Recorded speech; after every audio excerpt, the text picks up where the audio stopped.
This is the theBreaker.news podcast for the week of August 2nd, 2020. I'm Bob Mackin, publisher of theBreaker.news and host of the theBreaker.news podcast. Welcome to edition number 145. The Breaker is your source for news, opinion, and analysis about British Columbia issues, institutions, and influencers. Later, I'll tell you how you can support The Breaker. On this edition, headlines from the Pacific Rim and Pacific Northwest. The Is It Just Me commentary. The Big Deal feature. This week in the Wee scandal. Conservative and NDP MPs grill the Wee brothers and the Prime Minister. Highlights from the Finance Committee hearing. Plus, I'll award a virtual Nanaimo bar to those making a difference. Now, is it just me? Is it just me, or is it time to say something good about British Columbia's colonial history? There are lots of things to criticize. It was a different time and a different place in the 19th century. Society has learned a lot, and no doubt the ideals of multiculturalism and the Charter of Rights and Freedoms have made the country and the province better. Nothing has ever been ideal in British Columbia, and poverty continues to hold Indigenous peoples back, but there are some differences. The first colonial governor of BC, James Douglas, was the son of a mixed-race couple in Guyana, his father a Scot and his mother Creole. It is BC Day on August 3rd, as it is the first Monday of August every year, but did you know that there is also a Douglas Day on November 19th? In British Columbia, Douglas had a reputation as an abolitionist. During the gold rush, he invited hundreds of blacks from San Francisco to settle in BC. Some of them formed the African Rifles Militia in Victoria and acted as Douglas's color guard at ceremonies. One of the African American settlers was Mifflin Gibbs, who became a city councillor in Victoria under Lumley Franklin, the first Jewish mayor in British North America. Douglas was also an opponent of Indigenous slavery. Yes, tribes up and down the Pacific coast kept slaves. Fast forward to 2020. Slavery continues in other parts of the world. Vancouver's port relies on trade with China, where Muslims from Xinjiang province are subject to forced labor. Products from those sweatshops come through the port of Vancouver and end up in stores in Canada. At a time when the West is reconsidering its relations with China and Xi Jinping's Communist Party, it's time to stamp out slavery everywhere. What do you think? Email Bob at theBreaker.news.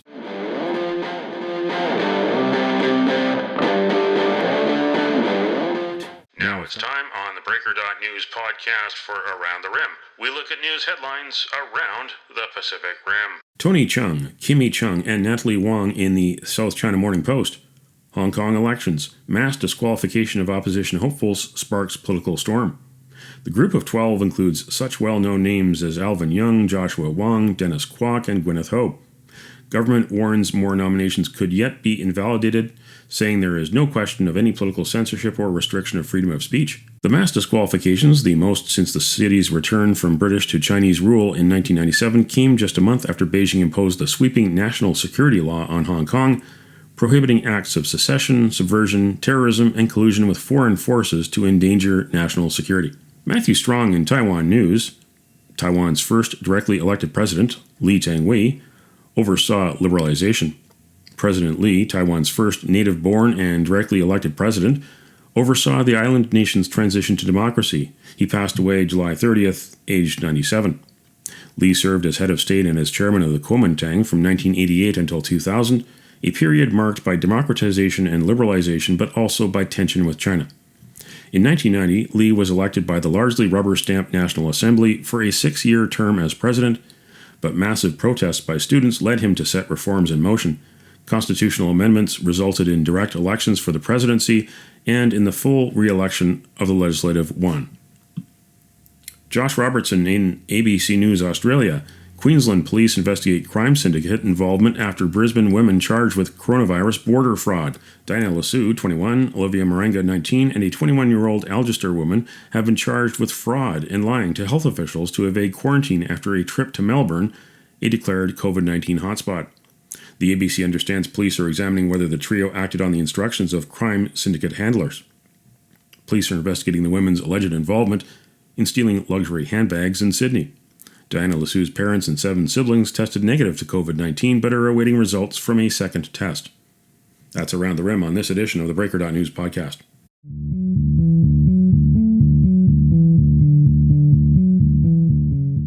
Now it's time on the Breaker. theBreaker.news podcast for Cascadia Calling. We look at news headlines around the Pacific Northwest. Sarah Gensler in the Olympian. Judge OK's effort to recall Thurston County Sheriff over refusal to enforce mask order. A petition to recall Thurston County Sheriff John Snazza from office for not enforcing the state masking mandate can move forward, a judge ruled in the county's Superior Court. The statewide order requires citizens to wear face coverings in most public spaces, with a few exceptions, as part of the state's ongoing efforts to slow the spread of COVID-19. Under the order, the violators can face up to $100 fine or 90 days in jail. In a statement posted to social media on June 24th, the Thurston County Sheriff's Office said it recommended that everyone exercise safe and precautionary measures, including wearing masks around those in high-risk groups, but that it will not criminally enforce the order. Carissa Gall in the Haida Gwaii Observer. Haida Gwaii COVID cases may be flown to mainland. People on Haida Gwaii who test positive for COVID-19 may be flown to the mainland as a proactive measure, health officials have confirmed. Speaking during a virtual public meeting on July 27th, hosted by the Old Masset Emergency Operations Center, community health nurse Shauna Smith said individuals on the islands who have been infected with the novel coronavirus may be transported to a hotel closer to a major hospital, such as the Mills Memorial Hospital in Terrace. Check News. No BC businesses have been fined for lack of compliance during COVID-19 pandemic. There are thousands of businesses operating through the COVID-19 pandemic on Vancouver Island, and none have been fined for breaking BC's COVID-19 operating rules, according to Island Health's Chief Medical Health Officer. New numbers obtained by Check News reveal 120 complaints made concerning businesses not playing by the rules. But while Island Health completed 1,800 inspections during the pandemic so far, they have not handed out any penalties. And these headlines this week in theBreaker.news. BC bureaucrat and billionaire face different challenges with the same social media platform. As Horgan ponders an election this fall, NDP blurs the lines between governing and politicking. BC spends taxpayers' money in Beijing-friendly media outlets. Read the stories behind the headlines. Go to theBreaker.news.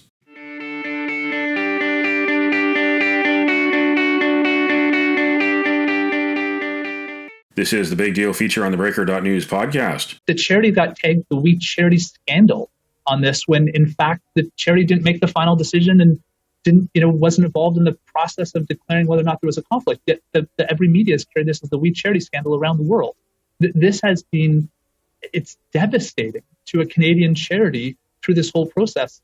And as frankly, there are days that we wish that we had never answered the phone on April 19th when Rachel Warnock called asking for us to help. And it is incredibly unfortunate that the people who are bearing the worst cost in all this are young people who don't have their summer placements. And because of the harm caused to We Charity, so many of the young people and children in Canada that we serve, who we won't be able to provide the same programs to in the years ahead. That was Craig Kielburger, and this is the Big Deal feature on the Breaker.news podcast as we follow the ongoing We Charity scandal. Craig Kielburger testified to the House of Commons Finance Committee with his brother Marc Kielburger. The Kielburgers, who are the driving forces behind We and its associated companies, were grilled for 4 hours on July 28th about their role in Justin Trudeau's latest conflict of interest scandal. The Liberal cabinet gave We a no-bid contract in May to handle a $912 million student jobs program instead of handling it inside government. The contract has since been cancelled because of the controversy, Trudeau's third conflict of interest scandal in as many years. And as I've already said, this didn't go the way it should have gone. And there are additional layers and layers of scrutiny or questions, knowing what we know now, that would have been good to ask at the time. Those are the words of Katie Telford, Trudeau's chief of staff, who also testified. Trudeau's mother and brother were paid more than $300,000 for appearing at We Day concerts and auxiliary events. Michelle Douglas, the former chair of the We Charity, said that the board was kept in the dark about a lot of things, including the payments to the Trudeaus, but not others. Conservative Pierre Poilievre asked Douglas about that. So were you surprised to learn that Margaret, Sophie, and Sasha Trudeau received over $300,000 in speaking fees? I don't know the precise nature of what they were paid for, but if it was exclusively to speak on the We Day stage, that would have surprised me. The Kielburgers or We Charity ever expressly communicate to the board that speakers were not paid for We Day events? They did. They did. Okay. Or that may have come from the executive director of the organization, but I know the board made inquiries into that. Here is NDP member Charlie Angus with some of his questions. My daughters, you guys changed their life, and I think that's fair, and I want to put that on the record. But they talked to a lot of former We staff, including one who said that We became another private company whose number one aim is money, and I wanted to work at an organization where fear is not used as a tactic to achieve an end. Okay, that's what I hear from the young people that my daughters worked with. So I think that should be on the record. That's your final question, and I'll let the Kielburgers answer that. And when they're answering it, I want them to tell us, because I've heard different testimony on this today. Mr. Angus said in his remarks that going to net hundreds of millions of dollars. I want you to answer that question as well. Sir, we are not a private company. We Charity is a charity. Now, I know Jesse Brown's a friend of yours, and he's been spreading false information, sir. But the truth actually, he's not a friend of mine. Mr. Angus, he's not a friend of mine. Mr. Angus, you are done. And that was a committee hero. Charlie, I met you more than I met them. So don't say he's a friend. That's cheap. Do the right thing. Sir, I would appreciate if the facts would speak for themselves. The facts is simple. We social enterprise, 100% of the profits have gone to social good. We Charity is a registered charity. The impacts of our programs that have been torn apart in this political process include the fact that 70 million hours have been logged by Canadian youth to volunteer. 7,000 schools run our programs. Sir, globally, 1,500 schools and classrooms built, 200,000 children going through them, 1 million people with clean water and health care. You didn't answer what they say about your toxic work environment. Charity, and we believe that as a Canadian charity, it should not be dragged over the coals for political purposes. Conservative Pierre Poilievre asked many pointed questions about WE's finances and policies. This is one of them. You can make a hell of a lot of money as an individual within a not-for-profit organization by paying it in salaries. And I see here in section 5.1, I do have the floor, that you can pay salaries and you don't even need to submit timesheets to prove that you did the work. That's explicitly stated in 5.1. And I ask a very simple question to you. You've still not answered it. Was there anything in this agreement that banned you or your brother from receiving a salary? Yes or no? Yes. Mr. Go over to the Kielburgers. Yeah, you said yes. Do you want to further expand? Explain, sir. Yes or no? We are not paid by any one of those organizations. That wasn't my question. Yes sir, or no? By definition, we are not paid by any one of those organizations. Yes or no? Sir, by definition, we are not paid by any of those organizations. That wasn't my question. And We Social Enterprises is legally distinct and very separate, wasn't my question. From the Me to We Foundation. Okay, Greg, we understand now, Mr. Chair. There will be no answer to the question. This is a very serious topic, sir. Mr. Chair, can I just have 15 more seconds, please? You can have 3 more seconds. It's my time. Get to it. Go ahead, Marc. Sir, we have sat through 4 hours, which is 4 times more than anyone at SNC Lavalin or the Duffy Affair. As context, sir. What we're making Actually, that's not true. That's factually wrong. That is factually wrong. We are not. Listen, we're getting off the topic. I know we're all getting a little tired. Can I get to my next question, Mr. Chair? Mr. Chair, can I get to my next question? He's had his response. No, sir. He's had his response. Mr. Chair, that's a significant allegation. We're just going to have to invite you back if you don't want to answer the questions. We'll bring you back for another 4 hours. Mr. Poilievre, we will allow an answer to this question. Go to your next one, and then we'll soon move on. Mr. One of the Kielburgers. Any allegation and false claim that we would have financially benefited as individuals from this is simply that, false. No institution, no charity listed here pays us a salary or any form of financial period. It's incredibly insulting that you will not accept our answer. Have you hired private, and you or anyone acting on your behalf, including a law firm, ever hired private investigators that may have looked into media personalities like Mr. Jesse Brown or reporter Jaron Kerr? Sir, if I may say, with due respect, you are reaching to the bottom of a barrel if Jesse Brown is now who you're quoting to bring. I asked you a question, and you're not answering it. I can answer it very clearly, sir. There was a public exchange between Jesse Brown and the lawyer. You're not answering it. Sir, I am. Yes, Mr. Chair. I'm going to answer very clearly with 2 points. Number one, there's a public exchange on Mr. Brown's... Did your law firm hire a private investigator to look into it? Globe and Mail reported that WE's U.S. division paid more than $600,000 to U.S. political consultants who specialize in dirty tricks, including Firehose Strategies, 202 Strategies, and David Baum and Associates. The standing orders clearly state that witnesses are required to answer the questions put by witnesses or risk being found in contempt. The question was yes or no whether the witness's law firm hired a private investigator to look into Jesse Brown and Jaron Kerr. The witness then refers to a Twitter exchange, and I'm not interested in looking at Twitter. I'm looking for an answer. So yes or no, did your law firm hire a private investigator to look into these reporters? Yes or no? Sir, we've been here for 4 hours, and now you're threatening us. We just feel that this is not appropriate. There is a very clear public record on this. Yes or no? Yes or no? On July 30th, Justin Trudeau testified for 90 minutes.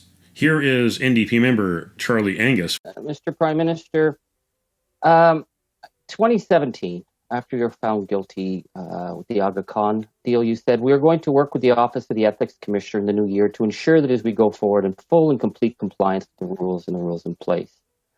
You tell us that you held this project back, you did the due diligence, you were aware that there were perceptions that might be problematic. We're not talking about perceptions, we're talking about breaches of the law. In your due diligence, why did you not bother to talk to the Conflict of Interest Commissioner? It is so obvious, Mr. Trudeau, that these conflicts were there. Why did you think it didn't apply to you? Mr. Prime Minister.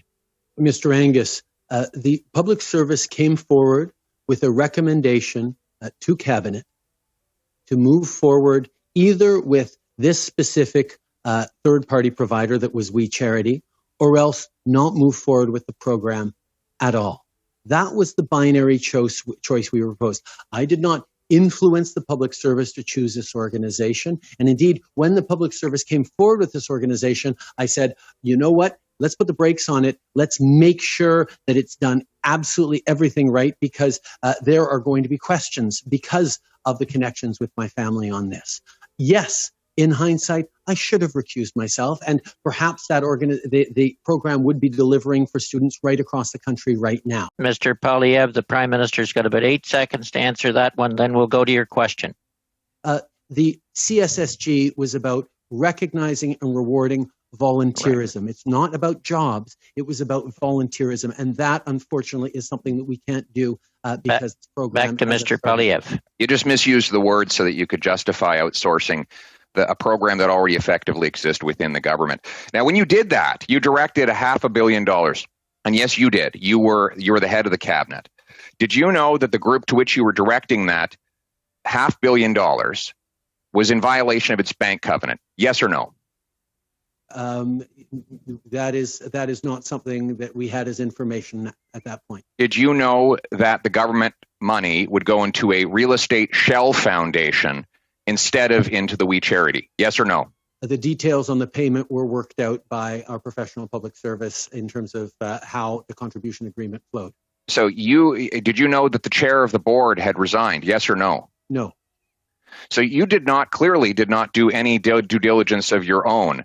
As the chair of the cabinet responsible for approving a decision, you should have had some basic facts.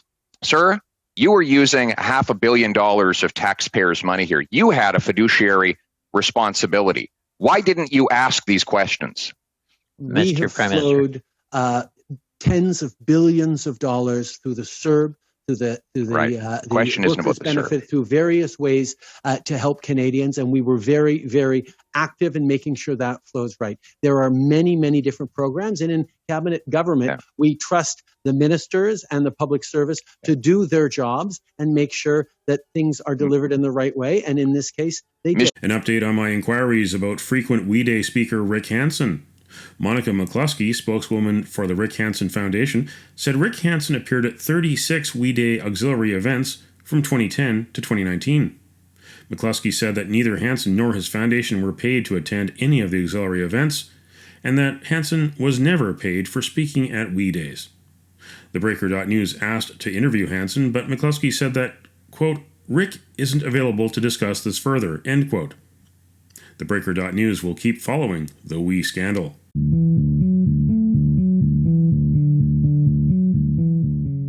The virtual Nanaimo Bar, brought to you by Spruce Hill Contracting. Every week we end the Breaker.news podcast on a tasty note by awarding the goodness of a virtual Nanaimo bar to a person or group that is making a difference.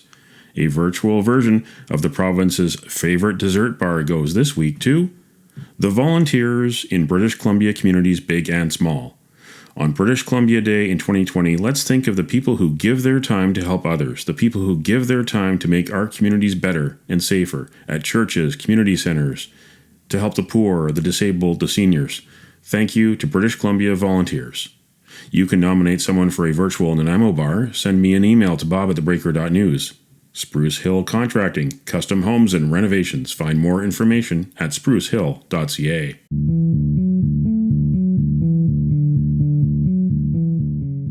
That's it for the Breaker.news podcast for the week of August 2nd, 2020. I'm Bob Mack, and thanks for joining me. Did you know that on August 2nd in 1776, the United States Declaration of Independence was signed? It includes these famous words. We hold these truths to be self-evident, that all men are created equal, that they are endowed by their Creator with certain unalienable rights, that among these are life, liberty, and the pursuit of happiness. And on August 2nd in 1858, the UK Parliament passed the Act to provide for the government of British Columbia, which had been known as New Caledonia.